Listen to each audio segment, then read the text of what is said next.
પારડી તાલુકાના ખડકી ગામે ગુરુવારે તંત્રએ ચુસ્ત પોલીસ બંદોબસ્ત સાથે જલારામ મંદિરના શેડનું ડિમોલિશન કરતા ભક્તોની લાગણી દુભાઈ હતી. પારડીના ખડકી ગામે વચલું ફળિયું ગ્રામજનો આશરે 45 વર્ષથી જલારામ બાપાના મંદિર માટે એક શેડ ઊભો કરી ત્યાં જલારામ બાપાના ફોટા મૂકી પૂજા અર્ચના કરતા આવ્યા હતા. અહીં દર વર્ષે જલારામ જયંતિની પણ ઉજવણી કરવામાં આવતી હતી, પરંતુ નજીકમાં આવેલી એવકો પાવર પ્રાઇવેટ લિમિટેડ કંપનીએ આ મંદિરનો શેડ દબાણરૂપ હોવાનું તેમજ ત્યાંથી મોટા વાહનોને અવરજવર માટે મુશ્કેલી પડતી હોવાની કલેક્ટરમાં ફરિયાદ કરી હતી. અંતે મંદિરનો શેડ દબાણરૂપ હોવાનું જણાતા તંત્રએ ગુરુવારે ડિમોલિશનની કામગીરી મામલતદાર આર ચૌધરી, ટીડીઓ વિશાલ પટેલ તેમજ મોટી સંખ્યામાં પોલીસ કાફલા સાથે હાથ ધરી હતી.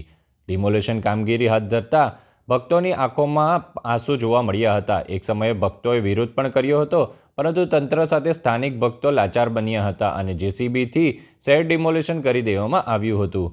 ગ્રામજનોએ એવકો પાવર પ્રાઇવેટ લિમિટેડ કંપનીના લાભ માટે ધાર્મિક આસ્થાને ઠેસ પહોંચે તેવું કાર્ય કર્યાના આક્ષેપો કર્યા હતા. આ સાથે ખડકી વિસ્તારમાં અન્ય કેટલાય સ્થળે દબાણ છે તે પણ તંત્ર ડિમોલિશન કરે તેવી માંગ કરી હતી.